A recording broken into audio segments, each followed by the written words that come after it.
Aroma T വിയുടെ എല്ലാ മാന്യ ശ്രോതാക്കൾക്കും വേഗം വരുന്ന കർത്താവായ യേശു ക്രിസ്തുവിന്റെ ധന്യതിരുനാമത്തിൽ വന്ദനത്തെയും സ്വാഗതത്തെയും അറിയിക്കുന്നു. അനുഗ്രഹീതവും മനോഹരവുമായ നല്ല നിമിഷങ്ങൾക്കായി, നല്ല ദിവസത്തിനായി ഞാൻ കർത്താവിന് സ്തോത്രം ചെയ്യുന്നു.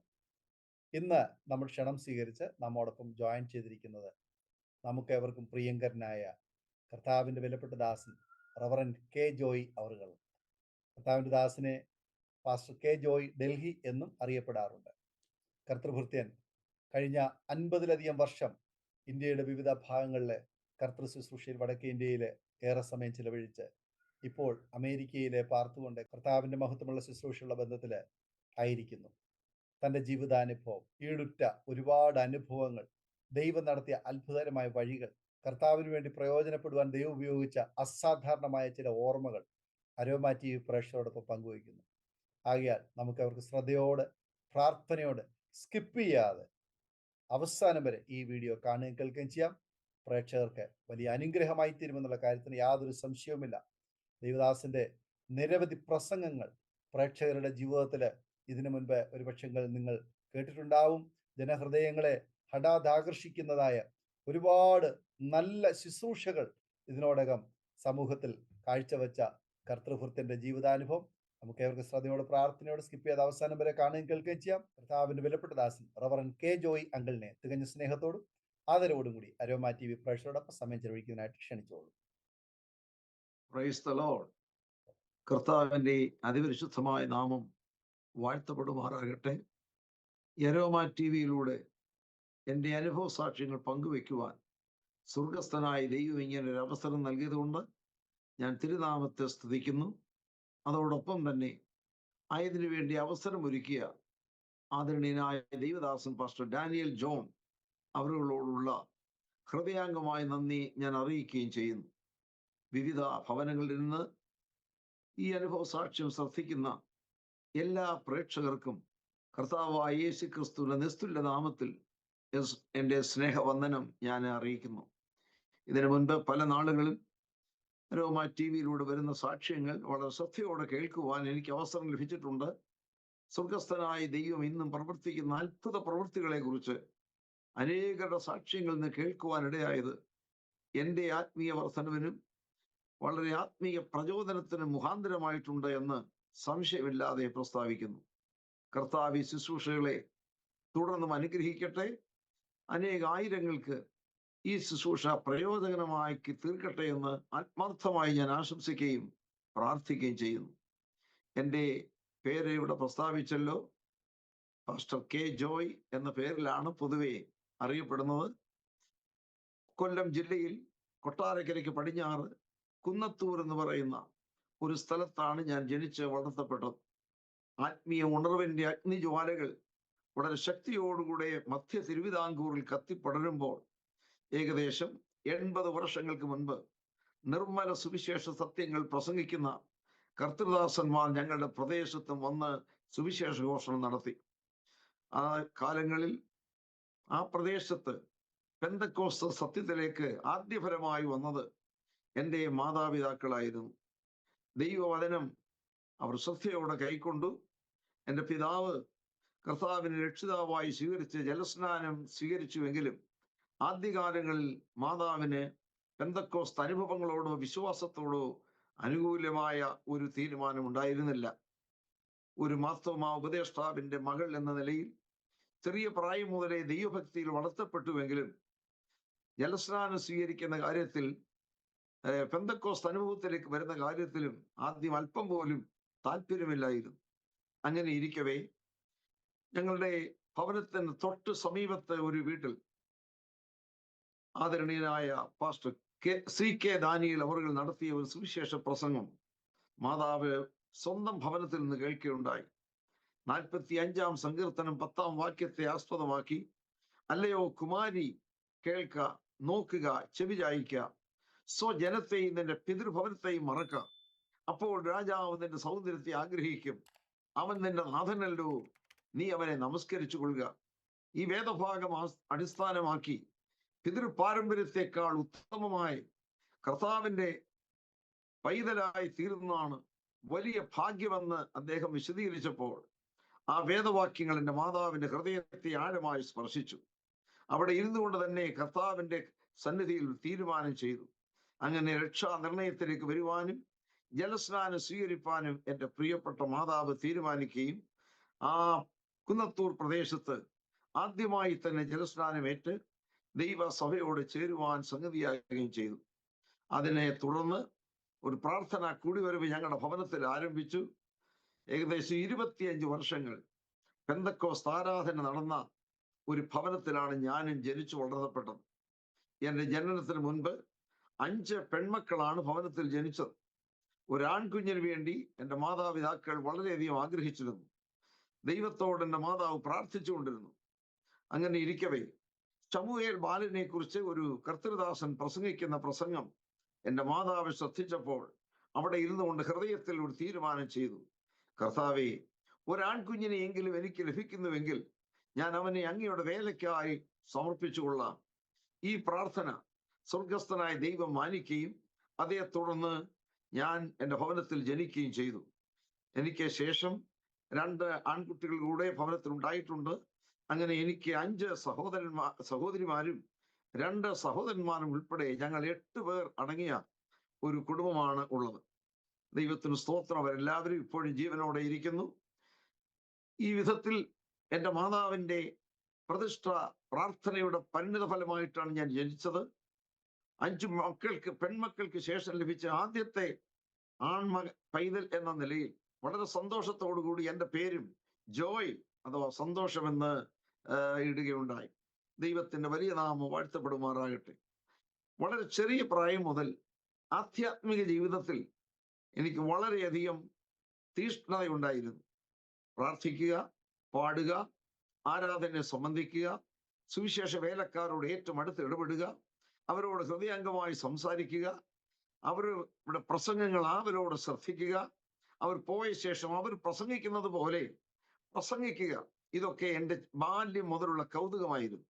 ഇങ്ങനെ എന്നെ പ്രാർത്ഥിച്ചു വാങ്ങിച്ചതാണെന്നും സുവിശേഷ വേലയ്ക്ക് വേണ്ടി എന്നെ സമർപ്പിച്ചിട്ടുണ്ട് എന്നും അറിയപ്പെടുന്നതിന് മുന്നമേ തന്നെ 5 വയസ്സ് പ്രായമുള്ളപ്പോൾ മുതലേ ആത്മീയ കാര്യങ്ങളോട് അതീതമായ അഭിനിവേശം, താല്പര്യം എനിക്ക് ഉണ്ടായി. എല്ലാവരുടെയും മുൻപിൽ നിന്ന് തന്നെ ആരാധനാ യോഗത്തിൽ ഏറ്റവും ഫ്രണ്ട് നിലയിൽ നിന്ന് ഇരുന്നു കൊണ്ട് ദൈവവചനം ശ്രദ്ധയോടെ കേൾക്കുകയും ആ വചനങ്ങൾ ഹൃദയസ്ഥമാക്കുകയും പ്രസംഗകർ പോയ ശേഷം എൻ്റെ വീടിന്റെ പരിസര പ്രദേശങ്ങളിലൊക്കെ നിന്ന് ശക്തമായി കൈകാലുകൾ എടുത്ത് വളരെ ആക്ഷൻ കാണിച്ചുകൊണ്ട് പ്രസംഗിക്കുകയും ചെയ്യുന്നത് എനിക്ക് ഒരു കൗതുകമായിരുന്നു. ഒരിക്കൽ എൻ്റെ അമ്മ അത് കണ്ടുപിടിച്ചപ്പോൾ, മോനെ, ആരുമില്ലാത്തപ്പോൾ ഇങ്ങനെ പ്രസംഗിക്കരുത്, അതൊരു സുബോധത്തിന്റെ ലക്ഷണമല്ല എന്ന് പറഞ്ഞ് എന്നെ ശാസിക്കുകയുണ്ടായി. അപ്പോൾ ഞാൻ പറഞ്ഞു, അമ്മേ, ലോകത്തിലൊക്കെ പോയി സുവിശേഷം അറിയിപ്പാനാണ് ഞാൻ ജനിച്ചിരിക്കുന്നത്, എനിക്ക് പ്രസംഗിക്കാതിരിക്കാൻ കഴിവില്ല എന്ന് ഞാൻ പറയുകയുണ്ടായി. അതെൻ്റെ അമ്മ ഹൃദയത്തിൽ സംഗ്രഹിച്ചു എന്ന് വേണം പറയുവാൻ. അതേ തുടർന്ന് ഞങ്ങളുടെ ഭവനത്തിലെ ചില ആടുകളെ മേയ്ക്കുവാൻ ഞാൻ വനാന്തരങ്ങളിലേക്ക് പോകുമായിരുന്നു. ആടുകൾ മേഞ്ഞുകൊണ്ടിരിക്കുമ്പോൾ സമതല പ്രദേശങ്ങൾ തിരഞ്ഞെടുത്ത് അവിടെ നിന്ന് അവിടെയുള്ള വൃക്ഷസസ്യലതാദികളോടെല്ലാം ശക്തമായി വചനം പ്രസംഗിക്കുമായിരുന്നു.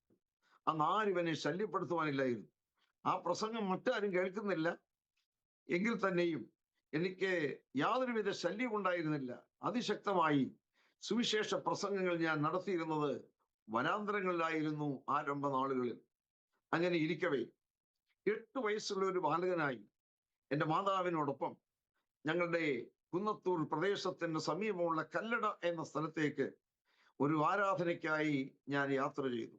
എൻ്റെ മാതാവിൻ്റെ പിന്നിൽ ഞാൻ ഇങ്ങനെ ഒരു കൊച്ചു ബൈബിളുമായി യാത്ര ചെയ്യുമ്പോൾ അല്പസമയത്തിന് ശേഷം മാതാവ് തിരിഞ്ഞു നിന്ന്, മോനെ, എൻ്റെ അടുക്കിലേക്ക് വരാൻ പറഞ്ഞു. ഞാൻ അടുത്തേക്ക് ചെന്നു.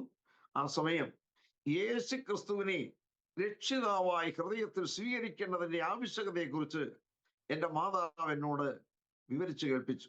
കർത്താവിനെ രക്ഷിതാവായി സ്വീകരിക്കണം, യേശുവിനെ കർത്താവെന്ന് വായിക്കൊണ്ട് ഏറ്റുപറയുകയും ദൈവം അവനെ മരിച്ചവരെന്ന് ഉയർത്തെഴുന്നേൽപ്പിച്ചു എന്ന് ഹൃദയം കൊണ്ട് വിശ്വസിക്കുകയും ചെയ്താൽ നീ രക്ഷിക്കപ്പെടും എന്നാണല്ലോ റോമാ ലേഖനത്തിൽ നാം വായിക്കുന്നത്.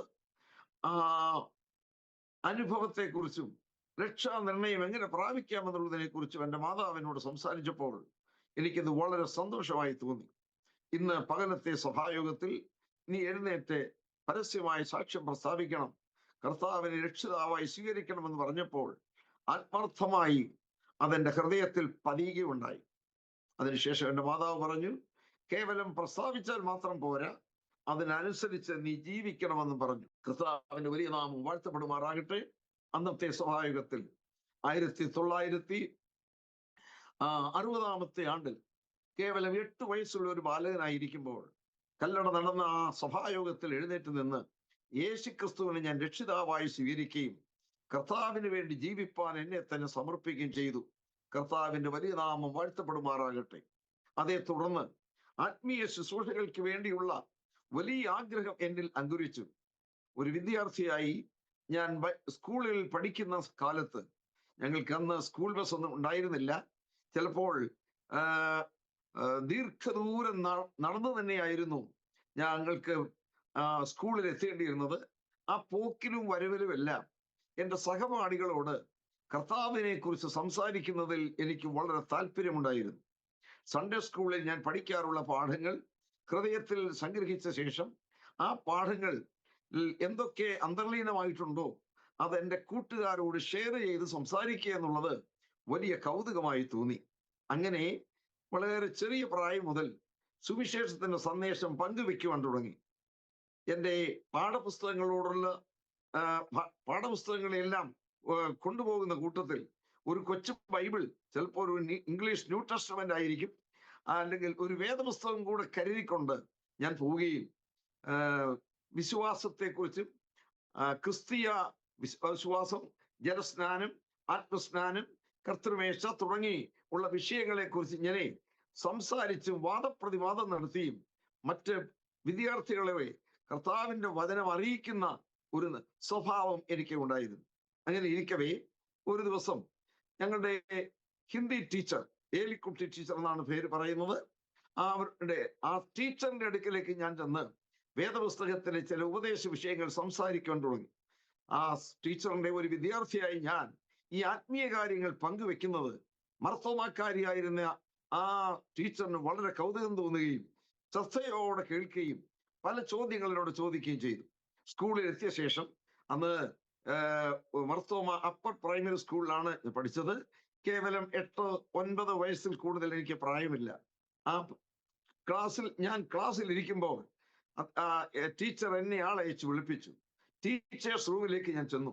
എൻ്റെ ഹെഡ് മാസ്റ്ററും മറ്റ് അധ്യാപകരും എല്ലാം കൂടി ഒരുമിച്ച് കൂടിയിരിക്കുന്ന ആ സമയം എന്നോട് പറഞ്ഞു, ഇന്ന് പകൽ എന്നോട് പങ്കുവെച്ചതായ വേദപുസ്തകത്തിന്റെ സത്യങ്ങൾ ഞങ്ങളുടെ ഇടയിൽ ഒന്ന് പറയാമോ ഞങ്ങളോടൊന്ന്.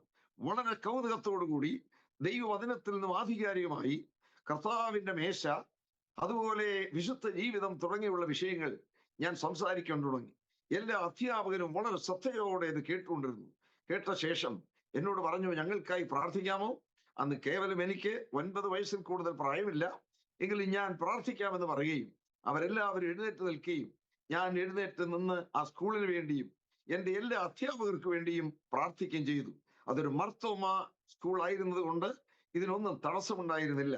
അങ്ങനെ വളരെ ബാല്യകാലം മുതൽ ദൈവത്തിന്റെ വചനം സഹപാഠികളോട്, മറ്റുള്ള അധ്യാപകരോട് ഒക്കെയും പങ്കുവെക്കുന്നത് എനിക്ക് വലിയ കൗതുകമായി തോന്നി. അതിന്റെ പിൻപിൽ എൻ്റെ മാതാവിന്റെ പ്രാർത്ഥനയും ഉത്തേജനവും സമർപ്പണവും ഉണ്ടായിരുന്നു എന്നുള്ളത് പറയുന്നതിൽ എനിക്ക് അല്പം പോലും ലജ്ജയില്ല. കർത്താവിന്റെ വലിയ നാമം വാഴ്ത്തപ്പെടുമാറാകട്ടെ. അതുപോലെ തന്നെ വിദ്യാർത്ഥികളുടെ ഇടയിൽ തന്നെ പ്രശ്നങ്ങളോ പ്രതിസന്ധികളോ ഒക്കെ ഉണ്ടാകുമ്പോൾ അവരുടെ അടുക്കൽ ചെന്ന് ആ പ്രശ്നങ്ങൾക്ക് നന്നായി പരിഹാരം നിർദ്ദേശിക്കുന്നതും എൻ്റെ കൗതുകമായിരുന്നു. ഒരിക്കൽ കേവലം 13 വയസ്സ് മാത്രം പ്രായമുള്ളപ്പോൾ ഞാൻ ഒരു ഹൈസ്കൂൾ വിദ്യാർത്ഥിയായി ഇരിക്കവേ ലെക്ചർ ടൈമിൽ എല്ലാ വിദ്യാർത്ഥികളും പുറത്തേക്ക് പോയി 1-2 വിദ്യാർത്ഥികൾ അവിടെ ഇരുന്ന് വാദപ്രതിവാദത്തിൽ ഏർപ്പെടുകയാണ്. വളരെ ശക്തമായി അങ്ങോട്ടും ഇങ്ങോട്ടും ആർഗ്യൂ ചെയ്യുന്നു. അപ്പോൾ ഞാൻ അടുത്ത് ചെന്നു. എന്താണ് നിങ്ങളുടെ പ്രശ്നമെന്ന് ചോദിച്ചു. അവരുടെ പ്രശ്നങ്ങൾ എന്നോട് പറഞ്ഞു. വളരെ അമിക്കബിളായി ആ പ്രശ്നത്തെ പരിഹരിച്ചു കൊടുത്തു. അതിനുള്ള കഴിവ് ദൈവം എനിക്ക് തന്നു. എന്താണ് നിങ്ങളുടെ പ്രശ്നമെന്ന് എനിക്ക് മനസ്സിലായി. അങ്ങനെയെങ്കിൽ ഞാനിതാ ഒരു പരിഹാര മാർഗം നിർദ്ദേശിക്കുന്നു, നിങ്ങൾക്ക് അംഗീകരിക്കാമെന്ന് പറയുകയും ഞാനൊരു പരിഹാര മാർഗം നിർദ്ദേശിച്ചു കൊടുക്കുകയും 2 പേരും അതിൽ സന്തുഷ്ടരായി തീരുകയും ചെയ്തു. കേവലം 12-13 വയസ്സ് മാത്രമേ എന്നെനിക്ക് പ്രായമുണ്ടായിരുന്നുള്ളൂ. വിദ്യാർത്ഥികൾ മറ്റ് എല്ലാവരും പുറത്തു പോയെങ്കിലും ഈ കാര്യങ്ങളെല്ലാം ഞങ്ങളുടെ ക്ലാസ് ടീച്ചർ, കുഞ്ഞിക്കുട്ടി ടീച്ചർ എന്നാണ് ഞങ്ങൾ വിളിച്ചുകൊണ്ടിരുന്നത്, കേട്ടുകൊണ്ടേയിരുന്നു.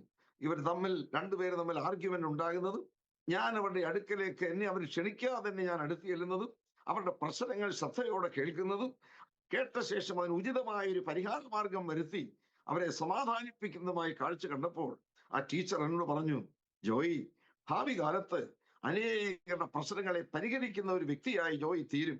ഇവിടെ നടന്ന സകല സംഭവങ്ങളും ഞാൻ കേട്ടുകൊണ്ടേ ഇരിക്കുകയായിരുന്നു. ദൈവം നിന്നെ അനുഗ്രഹിക്കട്ടെ എന്ന് പറഞ്ഞ് ആ ടീച്ചർ എന്നെ അനുഗ്രഹിക്കുകയുണ്ടായി. കർത്താവിന്റെ വലിയ നാമത്തിന് നന്ദിയോട് സ്തോത്രം ചെയ്യുന്നു. വാസ്തവത്തിൽ അനുഗ്രഹം പ്രയോജനമായി ഭവിച്ചു. നിരവധി സഭാ പ്രശ്നങ്ങൾ, വളരെ പ്രതിസന്ധികൾ നേരിടുമ്പോൾ ഒരു നിലയിലും മറ്റു പലരും പരിശ്രമിച്ചിട്ടും യോജിപ്പിക്കുവാനോ പരിഹരിക്കുവാനോ കഴിയാത്ത പ്രതിസന്ധികൾ ഇടപെടുവാനും അത് വളരെ അമിക്കബിളായി തന്നെ ആർക്കും ഒരു ദോഷവും വരാത്താതെ വണ്ണം പരിഹരിപ്പാനും കർത്താവ് അടിയനെ ഉപയോഗിച്ചിട്ടുണ്ട്. ഞങ്ങളുടെ സ്വന്തം സ്ഥലത്ത് തന്നെ 3-4 വർഷത്തോളം അടഞ്ഞു കിടന്ന ഒരു ആരാധനാലയം തുറക്കുവാൻ പല ആളുകളും കഠിനമായി പരിശ്രമിച്ചെങ്കിലും സാധിച്ചിരുന്നില്ല. ഒടുവിൽ എൻ്റെ ഒരു സഹോദരപുത്രൻ എൻ്റെ അടുക്കൽ വന്ന് പറഞ്ഞു, ജോയിച്ചായൻ വിചാരിച്ചാൽ ഈ പ്രശ്നങ്ങൾക്ക് പരിഹാരമുണ്ടാകും. ഈ ആരാധനാലയം തുറന്ന് നമുക്ക് ആരാധന പുനഃസ്ഥാപിക്കണമെന്ന്. ആദ്യമായി ഞാൻ അതിനെ വിസമ്മതിച്ചു. ഞാൻ ഇപ്പോൾ വടക്കേ ഇന്ത്യയിലാണ്. ഞാൻ ഇവിടെ ജനിച്ചു വളർന്ന ഒരു സ്ഥലമാണെങ്കിലും ഈ പ്രദേശവുമായിട്ടോ ഈ ലോക്കൽ സഭയുടെ കാര്യങ്ങളിലോ ഞാൻ ഇടപെടേണ്ട കാര്യമില്ല, അതിനെ എന്നെ കൊണ്ട് സാധിക്കുന്നില്ല എന്ന് ഞാൻ ഒഴികഴി പറഞ്ഞു. എങ്കിലും എന്നെ കഠിനമായി അദ്ദേഹം നിർബന്ധിച്ചുമില്ല. ജോയിച്ചായൻ വിചാരിച്ചാൽ ഈ കാര്യം നടക്കുമെന്ന് പറഞ്ഞപ്പോൾ ഞാൻ 3 ദിവസം ദൈവസന്നിധിയിൽ ഉപവാസത്തിലും പ്രാർത്ഥനയിലും സമയം ചെലവഴിച്ചു. കർത്താവേ, അടിയന് പരിജ്ഞാനമോ വിവേകവും ഇല്ല എന്ന് അവിടുന്ന് അറിയുന്നു. ഈ പ്രശ്നത്തിന് പരിഹാരം വരുത്തുവാൻ ഞാൻ എന്താണ് ചെയ്യേണ്ടത്? അങ്ങനെ തിരുസന്നിധിയിൽ 3 ദിവസങ്ങൾ മുഴങ്കാലും അടക്കി കർത്താവിനോട് പ്രാർത്ഥിച്ചു, അഭയാദന കഴിച്ചു. ദൈവം ചില ആലോചനകൾ എൻ്റെ ഹൃദയത്തിൽ തന്നു, ചില ദർശനങ്ങൾ തന്നതനുസരിച്ച് ഞാൻ എഴുന്നേൽക്കുകയും അടുത്ത ദിവസം അതിനുവേണ്ടി പരിശ്രമം ചെയ്യുകയും ചെയ്തു. ദൈവത്തിന്റെ മഹാകൃപയാൽ വളരെ ചുരുങ്ങിയ ചില ആഴ്ചകൾക്കുള്ളിൽ പ്രശ്നം പരിഹരിക്കുകയും ആ ആരാധനാലയം തുടർന്ന് അവിടുത്തെ ആരാധന പുനഃസ്ഥാപിക്കുകയും ചെയ്തു. ദൈവത്തിന് നന്ദിയോടുകൂടെ സ്തോത്രം ചെയ്യുന്നു. ഇതുപോലെ അഹമ്മദാബാദ്, ജയ്പൂര്, ഡൽഹിയിലെ പല ഭാഗങ്ങൾ, പലയിടങ്ങളിലും ഉണ്ടായിട്ടുള്ള കഠിനമായ പ്രതിസന്ധിയിലും ദൈവം എന്നെ ഉപയോഗിച്ചിട്ടുണ്ട്. പ്രശ്നങ്ങളെ പരിഹരിപ്പാൻ അതിനുള്ളതായ ഒരു പ്രത്യേകമായ കഴിവ് കർത്താവ് എനിക്ക് അതാത് സമയങ്ങളിൽ നൽകിയിട്ടുണ്ട്. അതുകൊണ്ട് എല്ലാ കാര്യങ്ങളിലും ഞാൻ വിജയിച്ചു എന്ന് ഞാൻ പ്രസ്താവിക്കുന്നില്ല. പരാജയപ്പെട്ടു പോയിട്ടുള്ള സന്ദർഭങ്ങൾ ഉണ്ടായിട്ടുണ്ട്. എങ്കിലും സ്വർഗസ്ഥനായ ദൈവം തന്നെ എനിക്ക് ഈ വിഷയത്തിൽ അനേകരുടെ വ്യക്തിപരമായ ജീവിതത്തിലും കുടുംബജീവിതത്തിലും സഭാജീവിതത്തിലും നേരിട്ടിട്ടുള്ള പ്രശ്നങ്ങൾക്ക് പരിഹാരം വരുത്തുവാൻ തക്കവണ്ണം ദൈവം എന്നെ ഉപയോഗിച്ചിട്ടുണ്ട്. അതോർത്ത് ഞാൻ ദൈവത്തെ സ്തുതിക്കുന്നു. ഇങ്ങനെ സുവിശേഷ പ്രസംഗമായിരുന്നു എനിക്ക് ഏറ്റവും വലിയ താല്പര്യം. 12 വയസ്സ് പ്രായം ഉള്ളപ്പോൾ തന്നെ പരസ്യമായി പ്രസംഗിക്കുവാൻ തുടങ്ങി. ഞാൻ പരസ്യ യോഗങ്ങളിൽ ഒരു ബാലപ്രസംഗകൻ എന്നുള്ള നിലയിൽ എഴുന്നേറ്റ് നിന്ന് ഞങ്ങളുടെ കവലകളിൽ ഒക്കെയും ദൈവവചനം സംസാരിപ്പാൻ തുടങ്ങി. അനേകർ ആവലോടെ അത് കേൾക്കുകയും അനേകർക്ക് അത് അനുഗ്രഹമായി തീരുവാൻ ഇടയാകുകയും ചെയ്തിട്ടുണ്ട്. അങ്ങനെ ഇരിക്കവേ 13 വയസ്സുള്ള ഒരു ബാലകനായിരിക്കുമ്പോൾ ഞങ്ങളുടെ വീടിന് സമീപം മണക്കാലായിൽ നടന്ന ഒരു Pentecostal Young People's Association, India പെന്തക്കോസ്ത് ദൈവസഭയുടെ പുത്രികാ സംഘടനയായ PYPയെ ക്രമീകരിച്ചതായ ഒരു പ്രസംഗ മത്സരത്തിലാണ് ആദ്യമായി പരസ്യമായ യോഗത്തിൽ പ്രസംഗിപ്പാൻ ഞാൻ എഴുന്നേറ്റ് നിന്നത്. മറ്റ് കവലകളിൽ പ്രസംഗിക്കുമായിരുന്നുവെങ്കിലും പരസ്യമായ സഭകളിൽ പ്രസംഗിക്കുവാൻ തുടങ്ങിയത് അങ്ങനെയാണ്. 12 വയസ്സ് കഴിഞ്ഞ് 13-ാം വയസ്സിലേക്ക് പ്രവേശിക്കുന്ന ഞാൻ 1965 ആണ്ട് ഡിസംബർ മാസത്തിൽ മണക്കാലയിൽ നടന്ന PYPA യോഗത്തിൽ രക്ഷ എന്ന വിഷയത്തെ സംബന്ധിച്ചുള്ള ഒരു പ്രസംഗം ചെയ്യുകയുണ്ടായി. അത് അന്ന് താലന്ത് പരിശോധന കാലങ്ങളിൽ പ്രസംഗ മത്സരം എന്നാണ് പറഞ്ഞുകൊണ്ടിരുന്നത്. അതിൽ ഞാൻ പേര് കൊടുക്കുകയും ദൈവത്തിന്റെ കൃപയാൽ 1ാം സമ്മാനം കരസ്ഥമാക്കുകയും ചെയ്തു. യശശരീരനായ അഥവാ ഇപ്പോൾ തിരുസന്നിധിയിൽ വിശ്രമിക്കുന്ന pastor KJ Samuel IPC general secretary ആയിരുന്നു അന്ന് അധ്യക്ഷനായിരുന്നത്. അന്നത്തെ ആ പ്രസംഗ മത്സരത്തിൽ ഒന്നാം സ്ഥാനം കരസ്ഥമാക്കിയതിനെ തുടർന്ന് അദ്ദേഹം എന്നോട് കുമ്പനാട്ട് മഹായോഗത്തിൽ അവിടെയും PYPയിൽ വന്ന് പ്രസംഗിക്കാൻ ആവശ്യപ്പെടുകയുണ്ടായി. ദൈവത്തിന് സ്തോത്രം. അങ്ങനെ 1966 ജനുവരി മാസത്തിൽ കുമ്പനാട്ട് നടന്നതായ PYP പ്രസംഗ മത്സരത്തിൽ ഞാൻ പോവുകയും അവിടെ ദൈവവചനം സംസാരിക്കുകയും ചെയ്തു. ഈ കാലങ്ങളിൽ PYPയുടെ ഒക്കെയും താലന്ത് പരിശോധനകൾ പ്രൈവറ്റ് മുറിയിൽ പ്രത്യേകമായ സ്ഥലങ്ങളിൽ സമയത്താണ് നടന്നു വരുന്നത്. എന്നാൽ ആ കാലങ്ങളിൽ താലന്ത് പരിശോധന അഥവാ പ്രസംഗ മത്സരം, വാക്യ മത്സരം ഇവയൊക്കെ നടക്കുന്നത് കുമ്പനാട് കൺവെൻഷൻ പന്തലിൽ തന്നെയായിരുന്നു. അങ്ങനെ 1966 ആണ്ട് ജനുവരി മാസത്തിൽ കേവലം 13 വയസ്സ് പ്രായമുള്ളപ്പോൾ ഞാൻ അവിടെ ആദ്യമായി കുമ്പനാട്ട് കൺവെൻഷൻ സ്റ്റേജിൽ ഈ ദൈവവചനം പ്രസംഗിപ്പാനായി എഴുന്നേറ്റ് നിന്നു. 5 മിനിറ്റ് മുമ്പ് മാത്രമേ വിഷയങ്ങൾ നൽകുകയുള്ളൂ. ഏത് വിഷയമാണ് പ്രസംഗിക്കേണ്ടതെന്ന്. യുവജന പ്രസ്ഥാനത്തിന് ഈ ലോകത്തോടുള്ളതായ സ്വാധീനത്തെ കുറിച്ച്, പെന്തക്കോസ്ത് യുവജന പ്രസ്ഥാനത്തിന്റെ പ്രത്യേകതകളെ കുറിച്ചും പാലിക്കേണ്ട നിയമങ്ങളെ കുറിച്ചും അതുകൊണ്ട് പൊതുസഭയ്ക്ക് വരേണ്ട പ്രയോജനത്തെ കുറിച്ചുമുള്ള ഒരു ദൂതായിരുന്നു എന്ന് പറയുവാൻ എനിക്ക് നിയോഗം ലഭിച്ചത്. ദൈവത്തിന്റെ കൃപയാൽ ആ വചനോട് സംസാരിക്കുകയും അവിടെയും ഒന്നാം സ്ഥാനം കരസ്ഥമാക്കുകയും ചെയ്തു. യോഗാനന്തരം ആദരണീയനായ കർത്തൃദാസൻ പാസ്റ്റർ K. എബ്രഹാം, സാറപ്പച്ചൻ എന്ന് വിളിക്കും, അദ്ദേഹം എൻ്റെ അടുക്കലേക്ക് വരികയും, മകനെ, നിന്റെ പ്രസംഗം ഞാൻ ആദ്യോടന്തം ശ്രദ്ധിച്ചു. നീ ഭാവിയിൽ അനുഗ്രഹിക്കപ്പെട്ട ഒരു കർത്തൃദാസനായി തീരുമെന്ന് പറഞ്ഞ് എൻ്റെ തലയിൽ കൈവച്ച് എന്നെ അനുഗ്രഹിക്കുകയും ചെയ്തു. കർത്താവിന്റെ വലിയ നാമം വാഴ്ത്തപ്പെടുമാറാകട്ടെ. ആ വർഷമാണ് അദ്ദേഹത്തിന്റെ ആത്മകഥ പുറത്തിറങ്ങിയത്. ആ ആത്മകഥയുടെ ഒരു കോപ്പി അദ്ദേഹം എനിക്ക് നൽകുകയുണ്ടായി. ദൈവത്തിന് സ്തോത്രം. അതും എൻ്റെ ജീവിതത്തിൽ വലിയൊരു അനുഗ്രഹമായി തീർന്നു. 1967 ആണ്ടിലാണ് എൻ്റെ ജീവിതത്തിൽ സുപ്രധാനമായ പരിവർത്തന കാലഘട്ടം. കേവലം 14 വയസ്സ് മാത്രം പ്രായമുള്ള ആ സമയമാണ്. ഈ ദൈവവചനം ഞാൻ കേൾക്കുന്ന സമയത്ത് ആ വർഷം അടൂർ നടന്ന ഒരു മാസയോഗത്തിൽ, ഒരു കൺവെൻഷനിൽ വെച്ച് വചനം കേൾക്കുമ്പോൾ ഉടനെ തന്നെ ജലസ്നാനം സ്വീകരിപ്പാനുള്ള ഒരു ആവേശമുണ്ടായി. അന്നും K. എബ്രഹാം സാർ അവരുകളായിരുന്നു അവിടെ പ്രസംഗിച്ചത്. ആ പ്രസംഗത്തിൽ ചെറുബാലകനായ ഞാൻ എൻ്റെ കൈ ഉയർത്തിക്കൊണ്ട് എനിക്കും സ്നാനപ്പെടണമെന്ന് പറയുകയുണ്ടായി. അങ്ങനെ 14 വയസ്സുള്ള ബാലകനായി 1967 മാർച്ച് മാസത്തിൽ 11-ാം തീയതി ഒരു ശനിയാഴ്ച പകൽ സമയം അടൂരിൽ വടക്കെടത്തുകാവ് എന്ന് പറയുന്ന സ്ഥലത്ത് വെച്ച് കർത്താവിന്റെ കൽപ്പനപ്രകാരം ജലസ്നാനം സ്വീകരിച്ചു. ഇപ്പോൾ തിരുസന്നിധിയിൽ വിശ്രമിക്കുന്ന പാസ്റ്റർ VJ ജോർജ് എന്ന് പറയുന്ന കർത്തൃദാസനാണ് എന്നെ ജലസ്നാന ശുശ്രൂഷ നിർവഹിച്ചത്. കർത്താവിന്റെ വലിയ നാമം വാഴ്ത്തപ്പെടുമാറാകട്ടെ. ചില മാസങ്ങൾക്കുള്ളിൽ തന്നെ പരിശുദ്ധാത്മ സ്നാനം എന്ന ദിവ്യ അനുഭവത്തിലേക്ക് ദൈവനെ നടത്തി ആത്മാവിൽ നിറഞ്ഞ് പുതുഭാഷകൾ സംസാരിക്കുകയും അത് സുവിശേഷ പ്രചരണത്തിന് വേണ്ടിയുള്ള വലിയൊരു ശക്തീകരണമായി ഞാൻ അംഗീകരിക്കുകയും ചെയ്തു. കർത്താവിന് നന്ദിയോട് സ്തോത്രം ചെയ്യുന്നു. 1967 മാർച്ച് മാസത്തിൽ SSLC പരീക്ഷയുടെ ഫൈനൽ പരീക്ഷ ഞാൻ എഴുതി.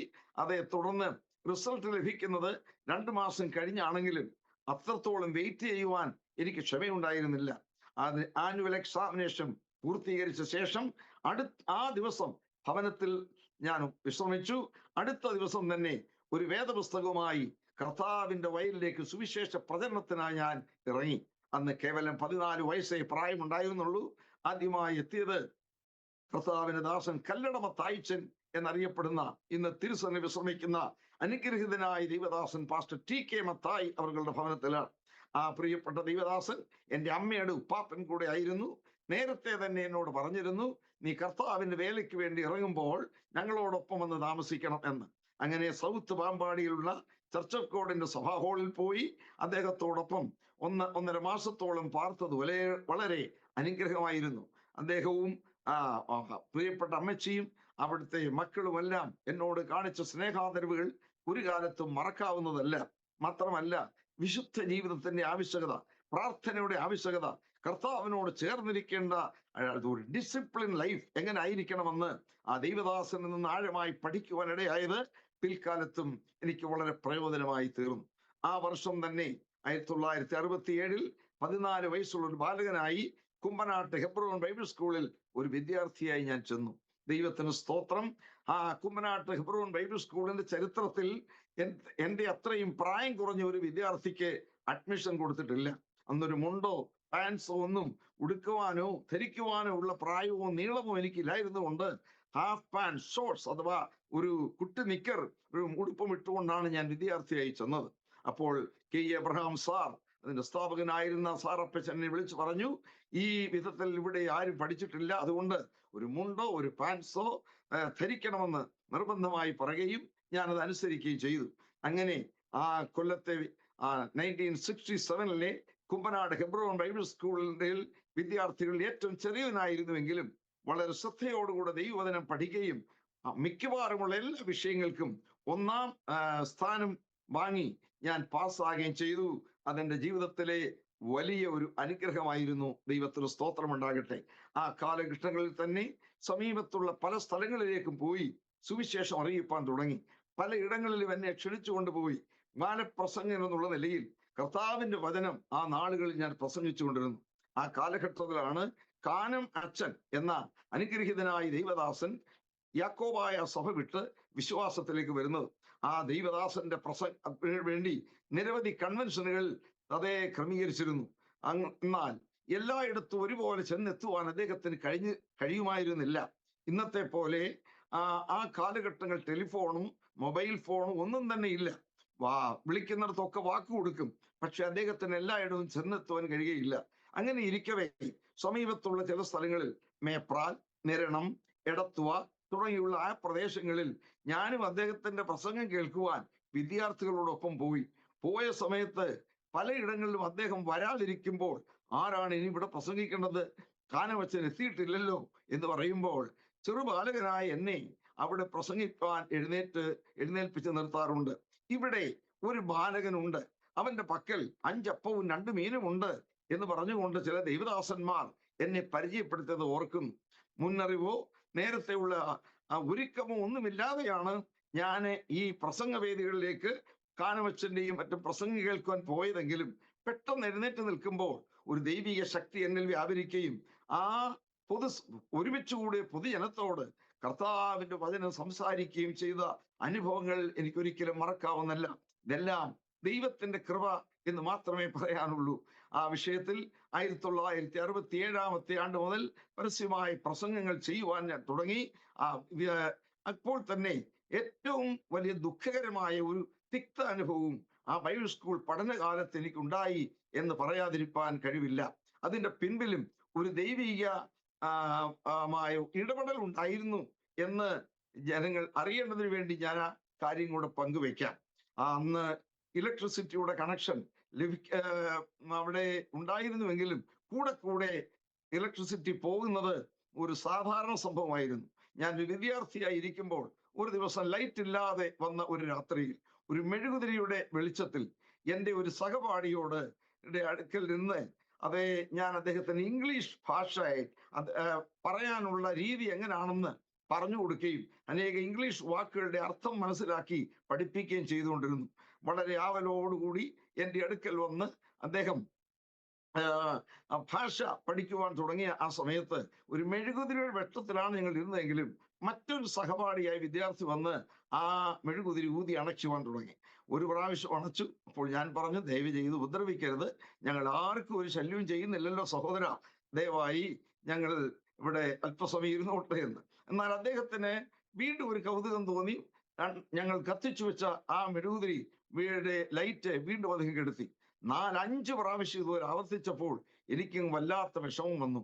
ഞാൻ എഴുന്നേറ്റ് അദ്ദേഹത്തെ ശക്തിയോടെ തള്ളി മാറ്റിയ സമയത്ത് എൻ്റെ കയ്യിലെ ഒരു നഖം കൊണ്ട് അദ്ദേഹത്തിന്റെ മൂക്ക് മുറിയുകയും അല്പം ചോര വരികയും ചെയ്തു. അദ്ദേഹം ആ ചോര ഒരു ടവലിൽ ശരിയായിട്ട് പതിപ്പിച്ച് ഞെക്കി ആ ടവൽ മുഴുവനും ചോരയാക്കി ടീച്ചേഴ്സിന്റെ അടുക്കൽ കൊണ്ടുവന്ന് കാണിച്ചു. എന്നെ ഇന്ന് കെ ജോയി ഇടിച്ചു, എൻ്റെ മൂക്ക് ഇതിൽ നിന്ന് ചോര വന്നു എന്ന് പറഞ്ഞപ്പോൾ എല്ലാവർക്കും ഒരു വലിയ ഞെട്ടലായി.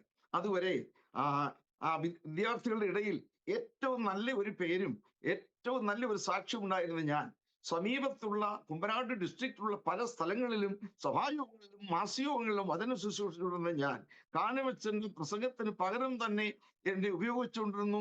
ആ വിധത്തിൽ പോലും അറിയപ്പെട്ടിരുന്ന ഞാൻ ഈ വിധത്തിലുള്ള ഒരു അനുഭവത്തിലൂടെ പോയത് എല്ലാവർക്കും ഒരു ഞെട്ടലായി തീർന്നുപോയി. അയ്യോ, ഇങ്ങനെ ഒരു വഴക്കാളിയാണോ ഇവൻ എന്നുള്ള നിലയിൽ എന്നെ ആ ബൈബിൾ സ്കൂളിൽ നിന്ന് പുറത്താക്കുവാൻ വരെ ശ്രമിച്ചു. ആ കാലങ്ങളിൽ പാസ്റ്റർ കെ എബ്രഹാം സാരപ്പച്ചറോട് ഉണ്ടായിരുന്നില്ല, വിദേശയാത്രയിലായിരുന്നു. എന്നാൽ അന്ന് ആ ബൈബിൾ സ്കൂളിന്റെ ഉത്തരവാദിത്വം മുഴുവനും ആദരണീയനായ ദൈവദാസൻ പാസ്റ്റർ ടി ജി ഉമ്മച്ചൻ അപ്പച്ചനായിരുന്നു.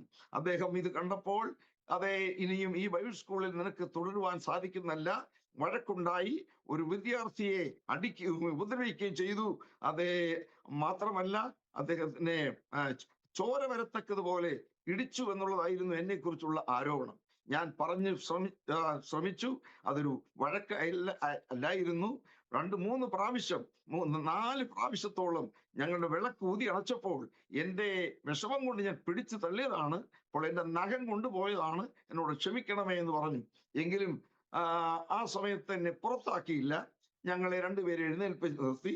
അദ്ദേഹം പാസ്റ്റർ ടി ജി ഉമ്മൻ അവറുകൾ പറഞ്ഞു, ഇപ്പോൾ നിങ്ങൾ പുറത്തു പോകണ്ട, ഇനി മേലിൽ ഇങ്ങനെ ഒരു സംഭവം ഇവിടെ ആവർത്തിക്കരുത് എന്ന് പറഞ്ഞ് ക്ഷമാപണം ചെയ്യിപ്പിച്ച് ഞങ്ങൾ നിരപ്പാകുകയും ചെയ്തു. മറ്റൊരു സഹപാഠിയുമായിട്ടുണ്ടായ ഈ തിക്താനുഭവം എന്നെ വല്ലാതെ മുറിവേൽപ്പിച്ചു.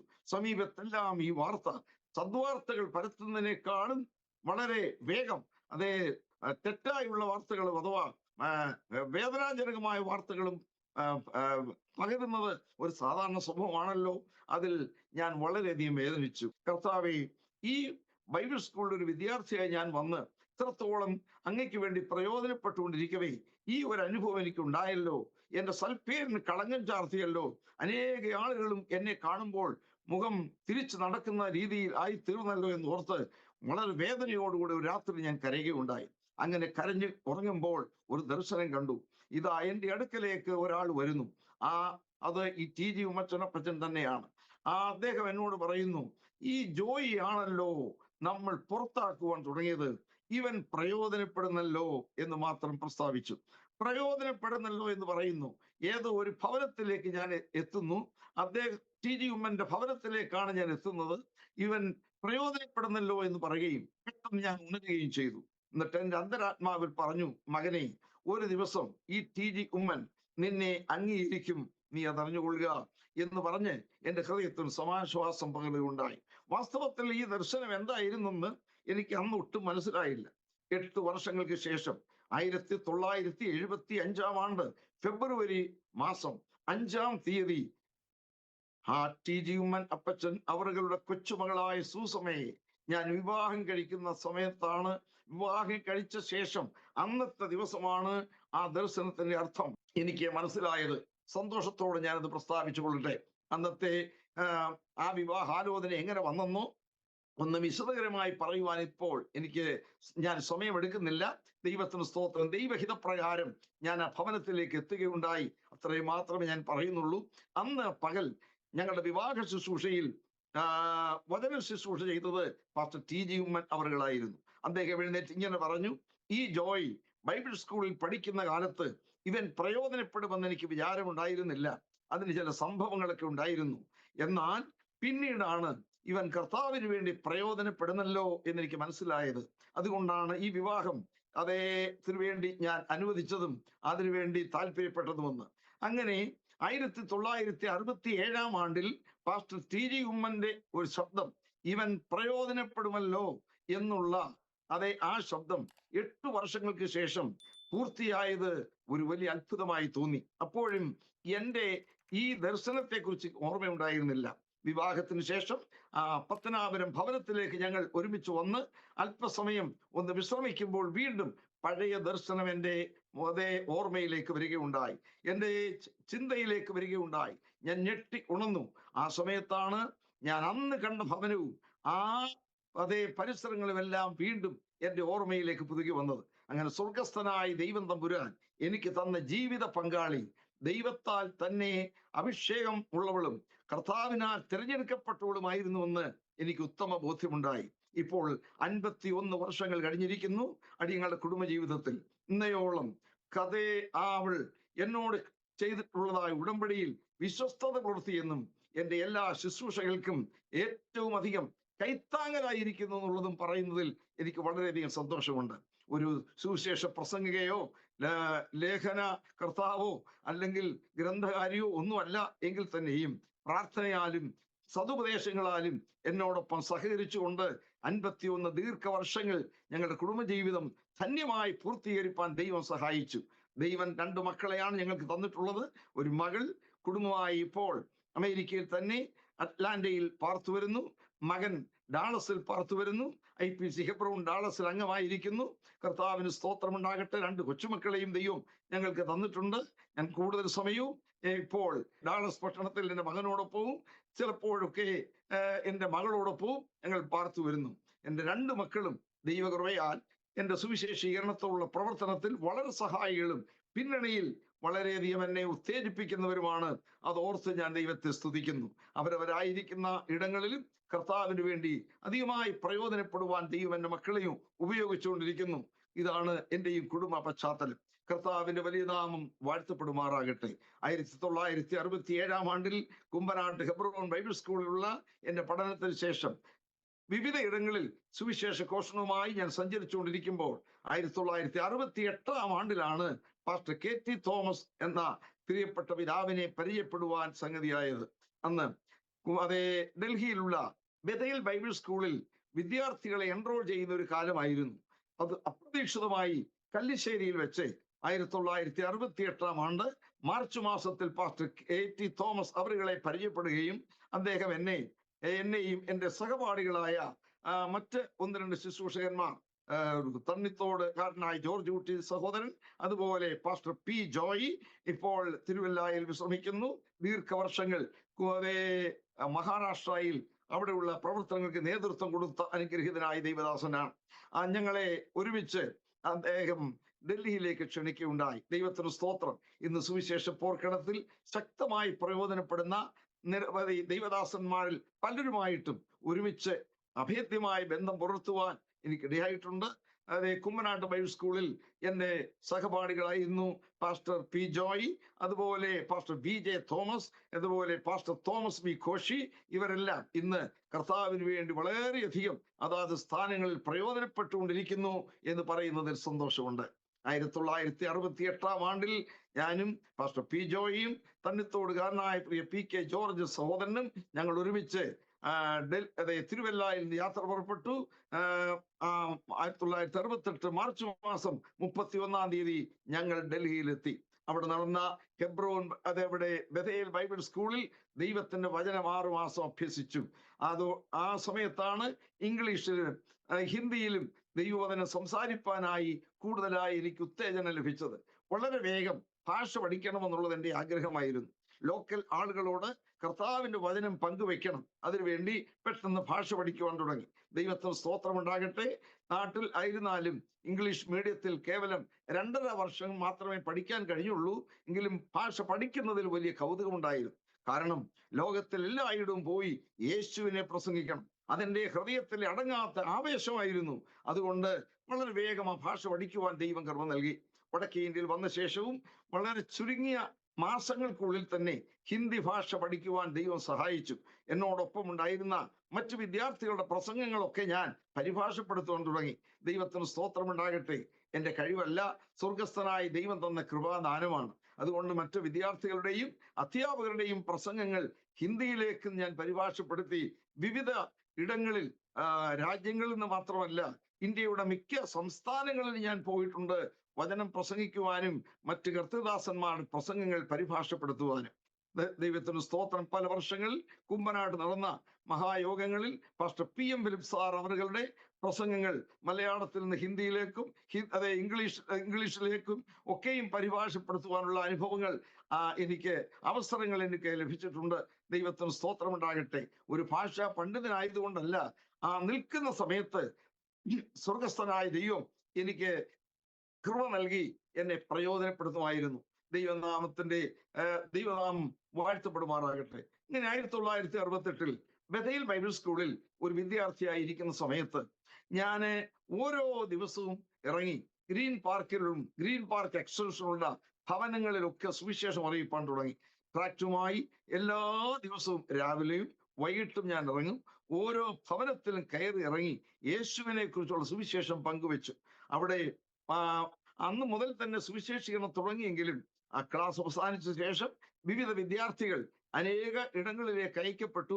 ഞാൻ പാസ്റ്റർ KT തോമാച്ചായനോടൊപ്പം അതെ ഡൽഹിയിൽ തന്നെ തുടർന്ന് താമസിക്കുവാൻ തുടങ്ങി.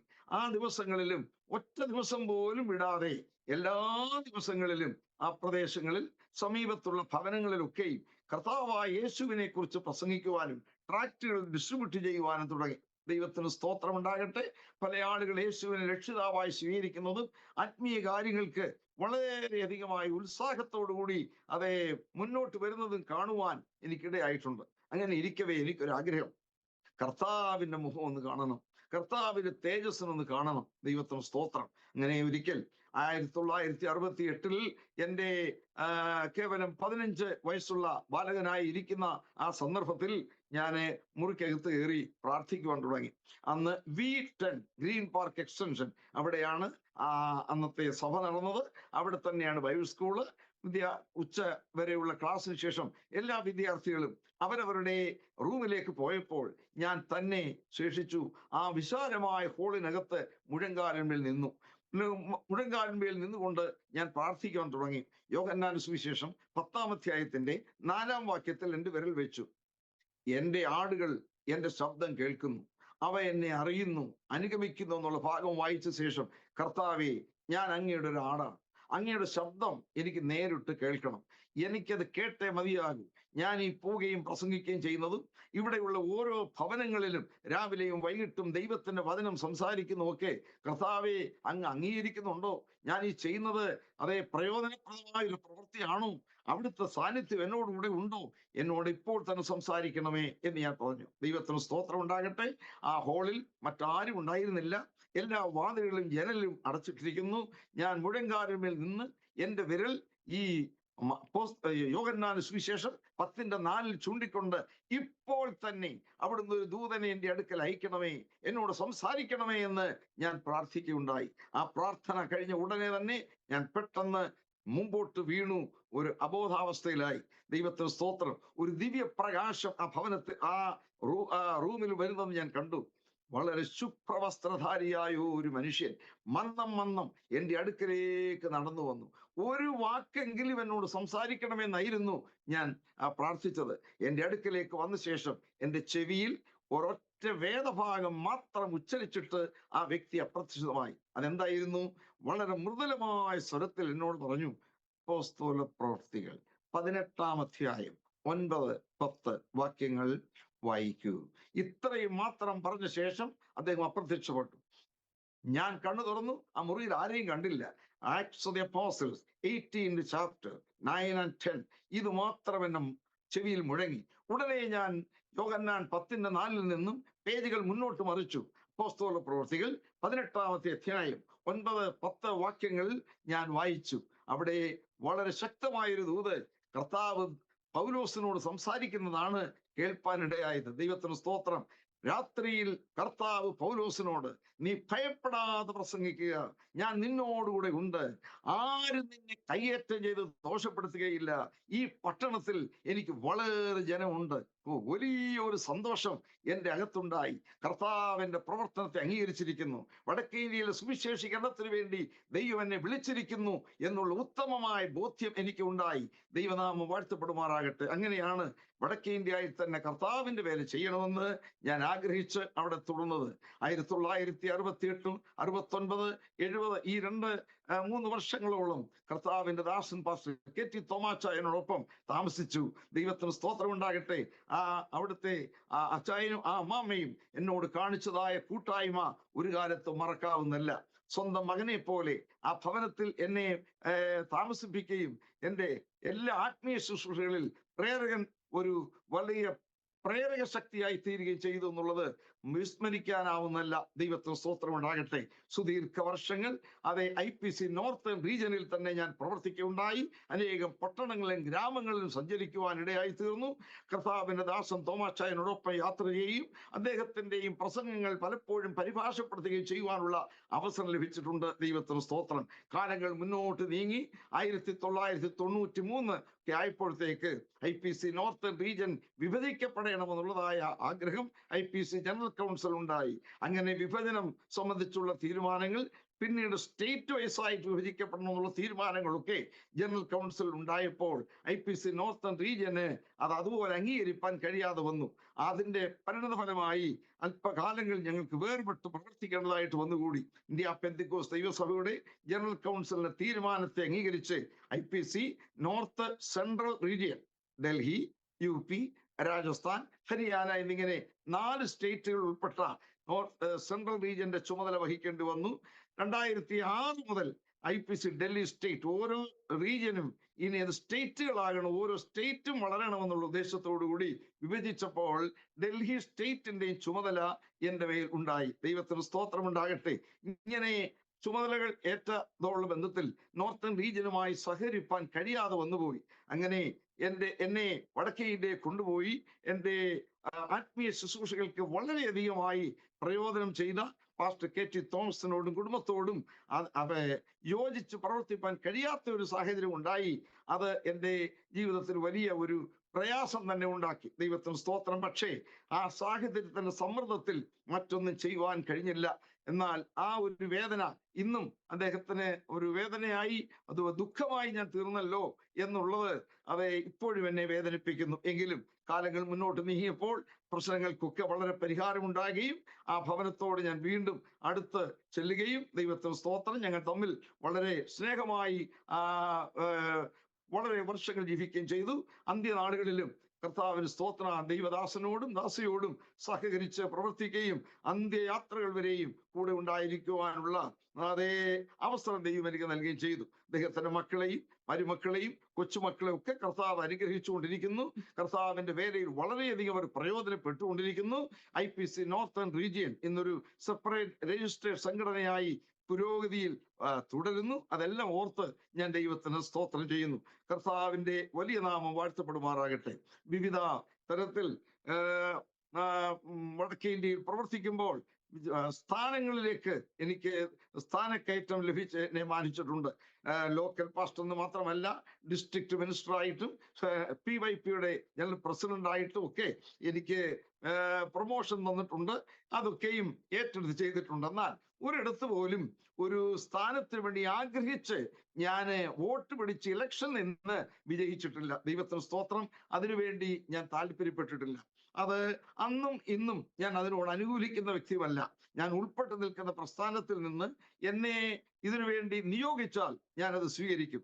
കാരണം എല്ലാ കാലത്തും എൻ്റെ കൺവിക്ഷൻ എന്ന് പറയുന്നത് പദവികളെക്കാൾ ശുശ്രൂഷയാണ് വലുത്. ശുശ്രൂഷയ്ക്കാണ് ദൈവസന്നിധി പ്രതിഫലം. ദൈവത്തിന് സ്തോത്രം. പദവികൾ ലോകത്തിൽ ആവശ്യമാണ്, ചിലപ്പോൾ അത് ഇല്ലാതിരിക്കാൻ ഒക്കത്തില്ല. എന്നാൽ ആയതിനു വേണ്ടി യാതൊരു തന്ത്രങ്ങൾ പ്രയോഗിക്കുകയോ അതിനുവേണ്ടി അനാവശ്യമായി പണം ചെലവഴിക്കുകയോ ഒന്നും ചെയ്യാതെ ദൈവത്തിന് സ്തോത്രം ഉണ്ടാകട്ടെ, ദൈവത്താൽ നൽകുന്ന അധികാരങ്ങൾ സ്വീകരിക്കുക. എന്നാൽ പദവിയേക്കാൾ എല്ലാ കാലത്തും ശുശ്രൂഷ തന്നെ വലുതെന്നൊരു ഉത്തമ ബോധ്യമാണ് അന്നും ഇന്നും എനിക്കുണ്ടായിട്ടുള്ളത്. ദൈവത്തിന് സ്തോത്രം. അങ്ങനെ വടക്കേ ഇന്ത്യയുടെ ഒട്ടേറെ വയലുകളിൽ സഞ്ചരിക്കുവാൻ ദൈവം എനിക്ക് ഇടയാക്കിയിട്ടുണ്ട്. കർത്താവിന് സ്തോത്രം. UPയിലും മറ്റുമുള്ള വില്ലേജുകളിലേക്ക് ചെല്ലുമ്പോൾ അവരുമായി പൊരുത്തപ്പെടുക എന്ന് പറയുന്നത് വലിയ പ്രയാസമാണ്. അവരുടെ ആഹാര രീതികളും അവരുടെ ജീവിത നിലവാരത്തോട് ഇടകലരുന്നത് വളരെ വേദനാജനകമാണ്. ദൈവത്തിന് സ്തോത്രം. പല സ്ഥലങ്ങളിലും 2 കരങ്ങൾ ഉപയോഗിച്ചാണ് ആഹാരം കഴിക്കേണ്ടി വന്നത്. അതെങ്ങനെയാണെന്ന് ഒരു പക്ഷെ നിങ്ങൾക്ക് തോന്നിയേക്കാം. കാരണം ഈച്ച പൊതിഞ്ഞതായ നിലയിലാണ് പല ആഹാര വസ്തുക്കൾ വിളമ്പി വെക്കുന്നത്. അവരെ സംബന്ധിച്ചിടത്തോളം അതൊരു വിഷമമല്ല. എന്നാൽ എൻ്റെ ഒരു കൈ കൊണ്ട് ഈച്ചയെല്ലാം ഞാൻ അടിച്ചു മാറ്റി മറ്റേ കൈ കൊണ്ട് ആഹാരം കഴിക്കുന്ന കണ്ടപ്പോൾ എൻ്റെ ആ വേദന കണ്ട് ചില ആളുകൾ പെട്ടെന്ന് വന്ന് ഒരു ചെറിയ ഏതെങ്കിലും കടലാസ് കൊണ്ടുവന്ന് ഈച്ച അടിച്ചു തരും. അങ്ങനെയാണ് ആഹാരം കഴിച്ചിട്ടുള്ളത്. അങ്ങനെയുള്ള ഭക്ഷണ രീതി തന്നെ വയറിന് വളരെ അസ്വസ്ഥത ഒക്കെ ഉണ്ടാക്കിയിട്ടുണ്ട്. അങ്ങനെ വയറ്റിൽ അസ്വസ്ഥത ഉണ്ടാകുമ്പോൾ പ്രാഥമിക ആവശ്യങ്ങൾക്ക് വേണ്ടി പര്യാപ്തമായിട്ടുള്ള യാതൊന്നും തന്നെ ആ വില്ലേജുകളില്ലായിരുന്നു. അതും വളരെ ബുദ്ധിമുട്ടിട്ടുണ്ടെങ്കിലും കർത്താവിന്റെ നാമത്തിന് വേണ്ടി അതൊക്കെയും സഹിക്കുവാനും അവിടെ ഒക്കെയും സുവിശേഷം അറിയിപ്പാനും ആത്മാക്കളെ നേടുവാനും ഇവിടെ ആയിട്ടുണ്ട്. ഈ വിധത്തിൽ കർത്തൃവേലയിൽ വ്യാപൃതനായിരിക്കുമ്പോഴാണ് 1983 ആണ്ടിൽ എൻ്റെ ഒരു സഹോദരി മുഖാന്തരമായി എനിക്ക് അമേരിക്കയിലേക്ക് വരുവാൻ അവസരം ഒരുക്കിയത്. എൻ്റെ മൂത്ത സഹോദരി മേരിക്കുട്ടി വർഗീസ് എന്ന് പറയും, ഞങ്ങൾ മണിയമാമ എന്ന് വിളിക്കും. എനിക്ക് വേണ്ടിയും എൻ്റെ ഇളയ ഒരു സഹോദരിക്ക് വേണ്ടിയും പേപ്പർ വർക്കുകളൊക്കെ ശരിയായി ആക്കി 1983 ഏപ്രിൽ മാസം 4 തീയതി ആദ്യമായി ഞാൻ അമേരിക്കയിൽ കാലുകുത്തിയത് ഇമിഗ്രേഷൻ വിസയോടുകൂടെയാണ്. 6 മാസക്കാലം ഞാൻ ഇവിടെ പാർത്തു. ദൈവത്തിന് സ്തോത്രം. എന്നാൽ വടക്കേ ഇന്ത്യയിലുള്ള വേല വിട്ട് പോരുവാൻ എനിക്ക് അല്പം പോലും മനസ്സുണ്ടായിരുന്നില്ല. അതുകൊണ്ട് ആ വേല തന്നെ തുടരണമെന്ന ആഗ്രഹത്തോടു കൂടി അല്പനാളുകൾക്ക് ശേഷം ഞാൻ മടങ്ങി. എൻ്റെ green card, USA green card ഡൽഹിയിലുള്ള അമേരിക്കൻ എംബസിയിൽ സ്വമനസാലെ ഹാൻഡ് ഓവർ ചെയ്തു. ഇപ്പോഴും അവിടെ തന്നെ ഉണ്ട്. ദൈവനാമം വാഴ്ത്തപ്പെടുമാറാകട്ടെ. തുടർന്നും കർത്താവിന്റെ വേല ഞാൻ വടക്കേ ഇന്ത്യയിൽ ദൈവം എനിക്ക് തന്നതനുസരിച്ച് ചെയ്തുകൊണ്ടിരുന്നു. വിവിധ ചുമതലകളോടുകൂടി അനേകം ഗ്രാമങ്ങളിൽ, അനേകം പട്ടണങ്ങളിൽ മാറി മാറി സഞ്ചരിച്ചും താമസിച്ചും ശുശ്രൂഷ ചെയ്യുവാൻ സ്വർഗസ്ഥനായ ദൈവം എനിക്ക് അവസരം നൽകിയിട്ടുണ്ട്. ദൈവത്തിന് സ്തോത്രമുണ്ടാകട്ടെ. അങ്ങനെ എന്നാൽ മിക്കവാറും സമയങ്ങളിൽ അമേരിക്കയിലേക്കോ ഗൾഫിന്റെ പ്രദേശത്തേക്കോ ഒക്കെ ഞാൻ യാത്ര ചെയ്യാറുണ്ട്. ദൈവത്തിന് സ്തോത്രം. ചെയ്തു വരുമ്പോൾ ലഭിക്കുന്ന ഭൗതിക നന്മകൾ അതിൽ 90% കർത്താവിന് വേലയ്ക്ക് വേണ്ടി ചെലവഴിപ്പാനിടയായി. വടക്കേ ഇന്ത്യയിൽ ഡൽഹി, UP, രാജസ്ഥാൻ, ഹരിയാന ഈ 4 സ്റ്റേറ്റുകളിൽ ദൈവത്തിന്റെ കൃപയാൽ ഏകദേശം 25 സ്ഥലങ്ങളിൽ ആരാധനാലയങ്ങൾ വെച്ചു കൊടുക്കുവാൻ ദൈവം എളിയവന്റെ കരങ്ങളെ ബലപ്പെടുത്തിയിട്ടുണ്ട്. അങ്ങനെ അനേകർക്ക് അനുഗ്രഹമായി തീർന്നിട്ടുണ്ട്. പൊതു ചുമതലകൾ വഹിക്കുന്നതുകൊണ്ട് ഭൗതിക നന്മകൾ ലഭിക്കുന്നത് വേലക്കാരുടെ പ്രതിമാസ സഹായമായിട്ടും അവരുടെ വിവാഹാവശ്യങ്ങൾ, അവരുടെ വിദ്യാഭ്യാസ ആവശ്യങ്ങൾ, കുടുംബ ആവശ്യങ്ങൾ ഇവയ്ക്കൊക്കെയും പങ്കിടുവാൻ കർത്താവ് ഇടയാക്കിയിട്ടുണ്ട്. കിംവദന്തികളോ ദോഷ പ്രചരണങ്ങളോ ഒക്കെ ധാരാളമുണ്ട്. എങ്കിലും ദൈവത്തിന് സ്തോത്രം ഉണ്ടാകട്ടെ. ആ വിധത്തിൽ എന്നാൽ ആവോളം വിശ്വസ്ത പുലർത്തുവാൻ ഇടയായിട്ടുണ്ടെന്നുള്ളത് സന്തോഷത്തോടെ ഞാൻ പ്രസ്താവിക്കട്ടെ. ദൈവനാമത്തിന്റെ വലിയ നാമം, കർത്താവിന്റെ വലിയ നാമം വാഴ്ത്തപ്പെടുമാറാകട്ടെ. അങ്ങനെ ഇരിക്കവേ 1997 പെനിയേൽ ബൈബിൾ ട്രെയിനിങ് സെന്റർ എന്ന പേരിൽ ഒരു വേദ പരിശീലന കേന്ദ്രം ഞാൻ ഡൽഹിയിൽ ആരംഭിച്ചത്. അത് ഹിന്ദിയിൽ ദൈവവചനം പഠിപ്പിച്ച് വേലക്കാരെ ഹിന്ദി ഫീൽഡുകളിലേക്ക് അയക്കുക എന്നുള്ള ഉദ്ദേശമായിരുന്നു. 100 കണക്കിന് വിദ്യാർത്ഥികളെ അതിൽ ദൈവവചനം പഠിപ്പിച്ചു. ഇന്നും പെനിയേൽ ബൈബിൾ ട്രെയിനിങ് സെന്റർ പ്രവർത്തനങ്ങൾ തുടർന്നുകൊണ്ടിരിക്കുന്നു. 1997 അത് ആരംഭിച്ചത്. ആ വിദ്യാർത്ഥികൾ പലയിടങ്ങളിൽ കർത്താവിന് വേണ്ടി പ്രയോജനപ്പെടുന്നു എന്നുള്ളതും സന്തോഷത്തോട് ഞാൻ പ്രസ്താവിച്ചു കൊള്ളട്ടെ. എല്ലാം കർത്താവിന്റെ നാമത്തിന്റെ മഹത്വത്തിനായി ഞാൻ പ്രസ്താവിക്കുക. അതുപോലെ സ്വർഗസ്ഥനായ ദൈവം എനിക്ക് തന്ന ദൂതുകളെ പുസ്തക രൂപത്തിൽ എഴുതി കൊടുക്കണം എന്നെനിക്കൊരു ആഗ്രഹമുണ്ടായി. 1981 അങ്ങനെ ആദ്യമായ ഒരു ഗ്രന്ഥരചനയ്ക്ക് വേണ്ടി ഞാൻ അവസരമെടുക്കുന്നത്. ആദ്യമായി പുറത്തു വന്നത് ഉൽപ്പത്തി പുസ്തകത്തിന്റെ ഒരു വ്യാഖ്യാനമായിരുന്നു. എനിക്കതിന് കഴിവുണ്ടോ എന്ന് ഞാൻ സംശയിച്ചുവെങ്കിലും എന്തോ എൻ്റെ അന്തരാത്മാവ് എന്നെ പ്രേരിപ്പിച്ചു എഴുതുക എന്ന്. ആ ബൈബിൾ സ്കൂളിൽ അന്ന് ഞാൻ ഒരു ടീച്ചറായിരിക്കുമ്പോൾ ക്ലാസ് എടുത്ത കൂട്ടത്തിൽ ഒരു വിദ്യാർത്ഥി എഴുന്നേറ്റ് പറഞ്ഞു, സാർ, ഈ കാര്യങ്ങൾ ഒരു പുസ്തക രൂപത്തിലാക്കിയിരുന്നെങ്കിൽ അനേകർക്ക് പ്രയോജനപ്പെടുമായിരുന്നല്ലോ എന്ന്. അന്ന് ഗ്രന്ഥരചനയായിട്ട് എനിക്ക് പരിചയമില്ലായിരുന്നുവെങ്കിലും ഞാനത് ഏറ്റെടുത്തു. പതുക്കെ ആ ഗ്രന്ഥം രചിപ്പാൻ തുടങ്ങി. ദൈവത്തിന്റെ കൃപ കൊണ്ട് 5-6 പ്രാവശ്യം ആ പുസ്തകം പുനഃപ്രസിദ്ധീകരണം ചെയ്യേണ്ടി വന്നു. ഉൽപ്പത്തി പുസ്തക വ്യാഖ്യാനം എൻ്റെ ആദ്യത്തെ ഗ്രന്ഥമായിരുന്നു. അതിനെ തുടർന്നാണ് തേജസ്സേറിയ ശുശ്രൂഷ എന്ന നിലയിൽ ആത്മീയ ശുശ്രൂഷകൾക്ക് എങ്ങനെയാണ് നാം അത് ശുശ്രൂഷകൾ ചെയ്യേണ്ടത് എന്നുള്ളതിനെ കുറിച്ച് രേഖപ്പെടുത്തിയ ഒരു പുസ്തകം എഴുതിയത് തേജസ്സേറിയ ശുശ്രൂഷ. എൻ്റെ പുസ്തകങ്ങളിൽ ഏറ്റവും കൂടുതൽ പ്രചാരം ലഭിച്ചത് ആ പുസ്തകത്തിനാണ്. തേജോമയ സേവകായി എന്ന പേരിൽ ഹിന്ദിയിലും അത് പല പ്രാവശ്യം അച്ചടിച്ച് ഇറക്കേണ്ടി വന്നിട്ടുണ്ട്. ഏതാണ്ട് 10 പ്രാവശ്യം ആ പുസ്തകങ്ങൾ പുനഃപ്രസിദ്ധീകരണം ചെയ്തെങ്കിലും ഇന്നും ഒരു കോപ്പി പോലും ലഭ്യമല്ല. ഇന്നും അനേകം ആളുകൾ ആ പുസ്തകങ്ങൾ ആവശ്യപ്പെടാറുണ്ട്. തേജോമയ സേവകായി അഥവാ തേജസ്സേറിയ ശുശ്രൂഷ ആ പുസ്തകം ഉണ്ടോ ഇല്ലോ എന്ന്. എന്നാൽ ഇപ്പോഴ് അതിന്റെ കോപ്പികൾ എൻ്റെ പക്കലില്ല. ദൈവത്തിന് സ്തോത്രം. അത് പുനഃപ്രസിദ്ധീകരണം ചെയ്യുവാൻ കഴിയാത്ത ഒരു സാഹചര്യത്തിലാണ് ഇപ്പോൾ ആയിരിക്കുന്നത് എന്നും നിങ്ങളെ അറിയിക്കുന്നു. ഏകദേശം 40ഓളം ഗ്രന്ഥങ്ങൾ ഇതിനോടകം രചിക്കുവാൻ ദൈവം കൃപ ചെയ്തു. കർത്താവിന് സ്തോത്രം. മിക്കതും വ്യാഖ്യാന ഗ്രന്ഥങ്ങളാണ്. കൊലോസിയ ലേഖന വ്യാഖ്യാനം, തിമത്യോസിന്റെ ലേഖനങ്ങൾ വ്യാഖ്യാനം, ഇടയ ലേഖനങ്ങളുടെ വ്യാഖ്യാനം, സങ്കീർത്തനങ്ങൾ 51 സങ്കീർത്തനം, 103 സങ്കീർത്തനം, ആരോഹണ ഗീതങ്ങൾ ഇവയുടെ ഒക്കെ വ്യാഖ്യാനമായി ഏകദേശം 40ഓളം ഗ്രന്ഥങ്ങൾ രചിക്കുവാനും അത് അനേകർക്ക് പ്രയോജനപ്പെടുവാനും ദൈവം ഇടയാക്കിയിട്ടുണ്ട്. എല്ലാ മഹത്വവും ഞാൻ കർത്താവിന്റെ നാമത്തിൽ തന്നെ കൊടുക്കുന്നു. കാരണം എളിയവനായ എന്നെ കേവലം ഒരു വില്ലേജിൽ മാത്രം ജനിച്ചു വളർത്തപ്പെട്ട് 10 ക്ലാസ് മാത്രം പഠിച്ച ഒരു വിദ്യാർത്ഥിയായ എന്നെ ഈ വിധത്തിൽ ലോകത്തിന്റെ അനേക രാജ്യങ്ങളിൽ ഏകദേശം 14 രാജ്യങ്ങളോളം സഞ്ചരിക്കുവാനും സുവിശേഷ പ്രസംഗം നടത്തുവാനും എനിക്ക് അവസരം ലഭിച്ചിട്ടുണ്ട്. അത്ഭുതകരമായി ദൈവത്തിന്റെ കരം അവിടെ പ്രവർത്തിച്ചിട്ടുണ്ട്. ചില സ്ഥലങ്ങളിലേക്ക് പോകുവാൻ ഞാൻ ആഗ്രഹിച്ച് പ്രാർത്ഥിക്കുന്ന സന്ദർഭത്തിൽ ഒരു പ്രതീക്ഷയും കൂടാതെ അവിടുന്ന് ക്ഷണം ലഭിക്കുന്നത് എനിക്ക് കണ്ടിട്ടുണ്ട്, എനിക്ക് അനുഭവമാക്കിയിട്ടുണ്ട്. അങ്ങനെ സാമ്പത്തിക ആവശ്യങ്ങൾ, എൻ്റെ കൂട്ടുവേലക്കാരുടെ ആവശ്യങ്ങൾ നിവർത്തിച്ചു കൊടുക്കുവാൻ ദൈവം ഇടയാക്കിയത് ഒരു സന്തോഷവും പദവിയുമായി ഞാൻ കരുതുന്നു. അത്ഭുതമായി അനേക രോഗങ്ങൾക്ക് സൗഖ്യം വരുത്തിയിട്ടുള്ളതും ദൈവശബ്ദം കേൾപ്പിച്ചിട്ടുള്ളതും ദൈവത്തിന്റെ അത്ഭുത പ്രവൃത്തികൾ സ്വന്തം എൻ്റെ കണ്ണുകൊണ്ട് കാണുവാനും എനിക്കിടയായിട്ടുണ്ട്. എല്ലാ മഹത്വവും ഞാൻ കർത്താവിന് വേണ്ടി തന്നെ കൊടുക്കുന്നു. ദൈവത്തിന് സ്തോത്രം ഉണ്ടാകട്ടെ. ഇങ്ങനെ കഴിഞ്ഞ ഏതാണ്ട് 54 വർഷങ്ങളോളം സുവിശേഷ പോർക്കളത്തിൽ അധ്വാനിപ്പാൻ ദൈവമായ കർത്താവ് എളിയവന് ഭാഗ്യം നൽകി. എല്ലാ മഹത്വവും ഞാൻ തിരുമേനിക്ക് തന്നെ നൽകുന്നു. ദൈവത്തിന് സ്തോത്രം. ഇത്രയും ഞാൻ പ്രസ്താവിച്ചത് കൊണ്ട് ഞാൻ പൂർണ്ണനായി എന്നോ തികഞ്ഞവനായി എന്നോ വിചാരിക്കുന്നില്ല.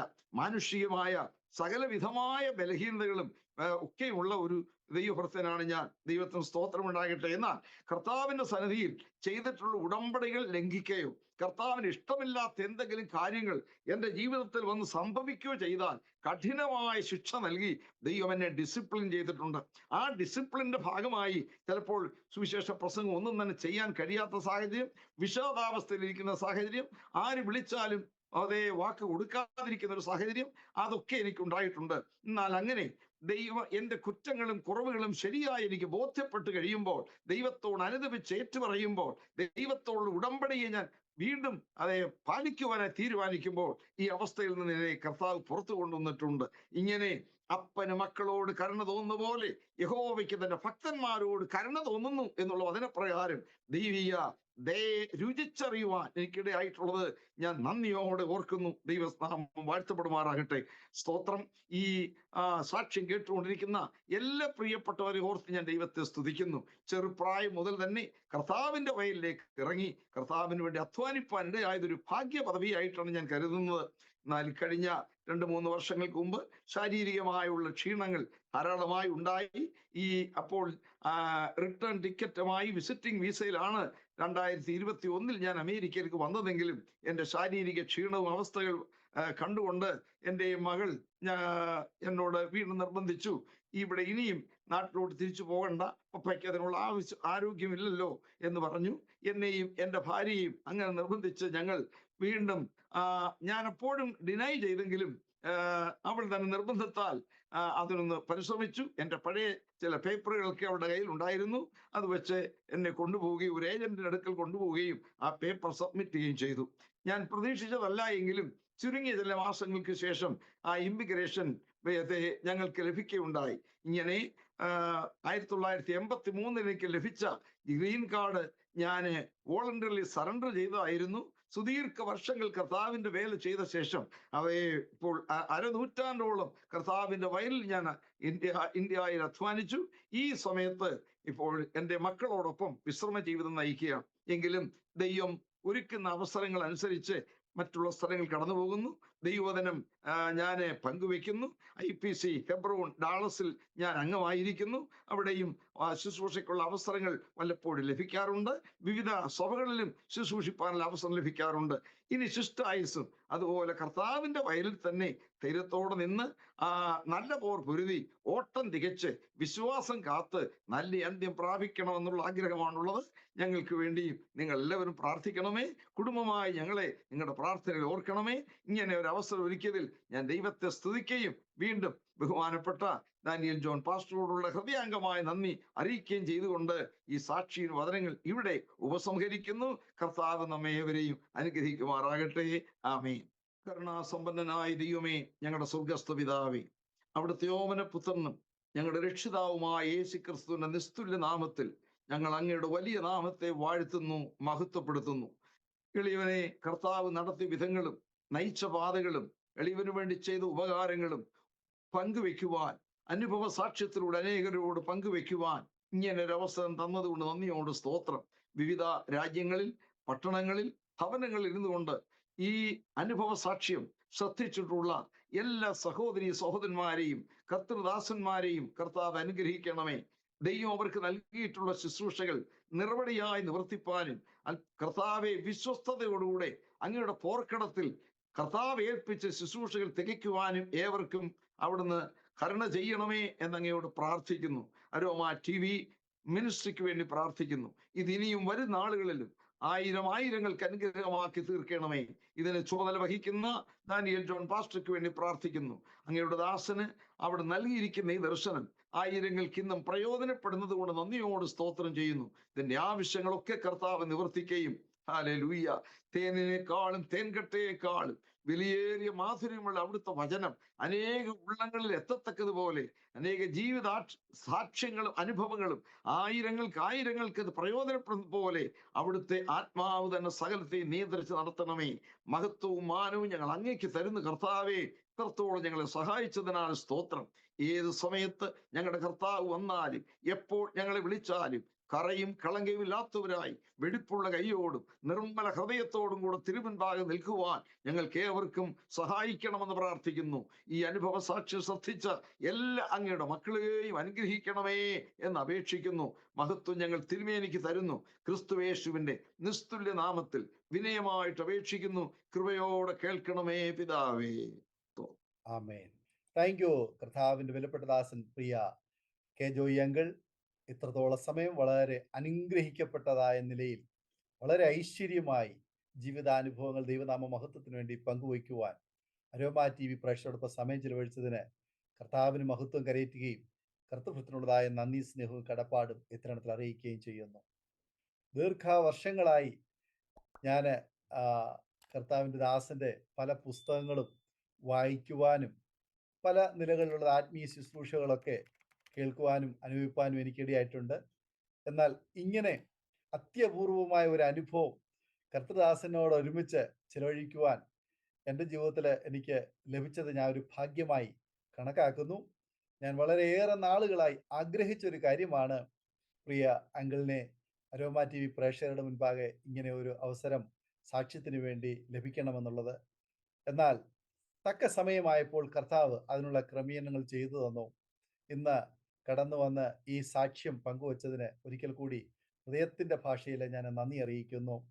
വളരെ ചെറുപ്പത്തിൽ തന്നെ വളരെ അനുഗ്രഹിക്കപ്പെട്ട നിലയിൽ ശമൂവേൽ ദൈവാലയത്തിൽ വളർന്നു വന്നതുപോലെ ആലയത്തിലെ വിളക്ക് കെട്ടുപോകാതെ അതിനെ സൂക്ഷിപ്പാൻ നിയോഗിക്കപ്പെട്ടതുപോലെ ദൈവം ചില വ്യക്തികളെ ചില പ്രത്യേക സന്ദർഭങ്ങളിൽ തിരഞ്ഞെടുത്ത് കർത്താവിന്റെ ശുശ്രൂഷ ഒരു തലമുറയ്ക്ക് കൈമാറുമ്പോൾ അത് അടുത്തൊരു തലമുറയ്ക്ക് കൂടി കൈമാറുവാൻ നാം കടപ്പെട്ടവരാകൊണ്ട് പ്രിയ അങ്കിളിനെ ദൈവം ആ ഒരു നിലയിൽ തിരഞ്ഞെടുത്തു.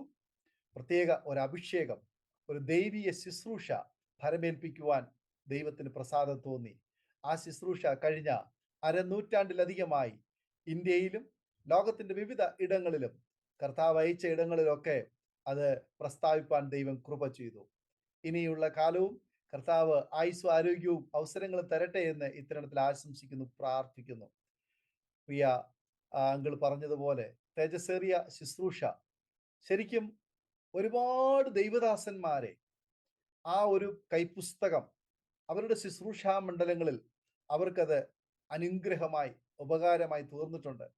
പല സന്ദർഭങ്ങളിലും ആ ശുശ്രൂഷ പുസ്തകം എനിക്കും ഒരു അനുഗ്രഹമായി തീർന്നിട്ടുണ്ട്. ഞാനത് ഉപയോഗിക്കുന്ന ഒരു വ്യക്തിയാണ്. അങ്കിളുടെ പല പുസ്തകങ്ങളും ഞാൻ വായിച്ചിട്ടുണ്ട്. അതിലൂടെ വളരെ ആത്മീയ അനുഗ്രഹങ്ങൾ പ്രാപിപ്പാൻ കർത്താവ് സഹായിച്ചു. ഇനിയും ഏറെ പുസ്തകങ്ങൾ എഴുതുവാൻ കർത്താവ് അവസരങ്ങളെ ഒരുക്കട്ടെ. ആ ശരീരഭാഷ തന്നെ വളരെ വടിവൊത്തതും അത് ശരിയായ നിലയിൽ കർത്താവിന് വേണ്ടി പ്രയോജനപ്പെടുവാൻ ദൈവം ഉപയോഗിച്ചുകൊണ്ടിരിക്കുന്നതുമായ ഒരു വ്യക്തിയാണ്. കാരണം വളരെ കർക്കശ്യത്തോടു കൂടി തന്നെ എല്ലാ കാര്യങ്ങളും യാതൊരു വിട്ടുവീഴ്ചയും ഇല്ലാതെ വളരെ കൃത്യതയോടുകൂടി ദൈവവചനാധിഷ്ഠിതമായ വാക്കുകള് ഇപ്പോൾ തന്നെ സംസാരിച്ചപ്പോൾ എനിക്കത് മനസ്സിലാക്കുവാൻ തക്കവണ്ണം കഴിഞ്ഞു. യാതൊരു തെറ്റുകൾ ഉപയോഗിക്കാതെ വളരെ കൃത്യതയോടുകൂടി ഭാഷാശുദ്ധിയോടുകൂടി വ്യാകരണ പെശകുകളില്ലാതെ വളരെ ഭംഗിയായിട്ട് ആ വാക്കുകൾ പറയുവാൻ, അതുപോലെ വാക്കുകൾ എഴുതുവാൻ, അതുപോലെ തന്നെ അത് പ്രാവർത്തികമാക്കുവാൻ ഒക്കെ കഴിഞ്ഞ നാളുകൾ ദൈവം ഉപയോഗിച്ചു. ഈ പ്രായത്തിലും ഇപ്പോഴും ദൈവം അതിനായി ഉപയോഗിച്ചുകൊണ്ടിരിക്കുന്നു. തീർച്ചയായിട്ടും പ്രിയ അങ്കിളുടെ ആ മൂല്യം ഉള്ളതായ, ആ മൂല്യവത്തതായ ആ ഗ്രന്ഥങ്ങള്, പ്രസംഗങ്ങള്, ജീവിതം, മാതൃക കാണിച്ചതായ ആ എല്ലാ ശുശ്രൂഷ മണ്ഡലങ്ങളും അനേക ശുശ്രൂഷകന്മാർക്ക്, ദൈവസഭകൾക്ക്, ദൈവജനത്തിന്, സമൂഹത്തിന്, അല്ലെങ്കിൽ നമ്മുടെ പ്രസ്ഥാനങ്ങൾക്ക് തന്നെ വളരെ മാതൃകയുള്ളതാണ്. കർത്താവ് പിന്നെയും അനുഗ്രഹിക്കട്ടെ. സൗഖ്യത്തോടെ, ആരോഗ്യത്തോടെ, ദീർഘായുസ്സോടെ കർത്താവിന് വേണ്ടി ഇനി പ്രയോജനപ്പെടുവാൻ ദൈവ അവസരങ്ങളെ ഒരുക്കട്ടെ എന്ന് ഈ തരുണത്തിൽ ആശംസിക്കുന്നു, പ്രാർത്ഥിക്കുന്നു. അരോമ TV പ്രേക്ഷകർക്കും ഈ സാക്ഷ്യം ഒരു വേറിട്ട അനുഭവമായി തീർന്നു എന്ന് ഞങ്ങൾ പൂർണ്ണമായി വിശ്വസിക്കുകയാണ്.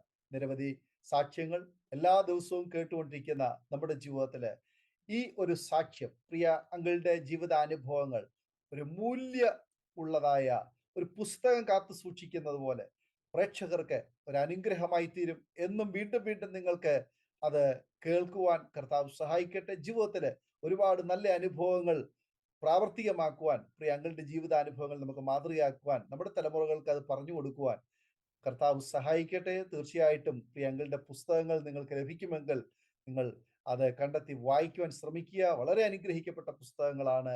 തീർച്ചയായിട്ടും അത് നിങ്ങൾക്ക് അനുഗ്രഹമായി തീരും എന്ന് ഞാൻ വിശ്വസിക്കുന്നു. ഈ സാക്ഷ്യം നിങ്ങളുടെ പ്രിയപ്പെട്ടവർക്ക്, സുഹൃത്തുക്കൾക്ക് നിങ്ങൾ ഷെയർ ചെയ്ത് കൊടുക്കണം. നിങ്ങളുടെ വിലയേറിയ അഭിപ്രായങ്ങൾ, നിർദ്ദേശങ്ങൾ കമന്റ് ബോക്സിൽ രേഖപ്പെടുത്താൻ മറക്കരുത്. നിങ്ങൾക്കൊരു പ്രാർത്ഥനാ വിഷയമുണ്ട്, ഞങ്ങളുമായി പങ്കുവയ്ക്കാൻ നിങ്ങൾ ആഗ്രഹിക്കുന്നുവെങ്കിൽ സ്ക്രീനിൽ കാണുന്ന വാട്സപ്പ് നമ്പർ ഞങ്ങളെ അറിയിച്ചാൽ ഞങ്ങൾ നിങ്ങൾക്ക് വേണ്ടി പ്രാർത്ഥിക്കുന്നു.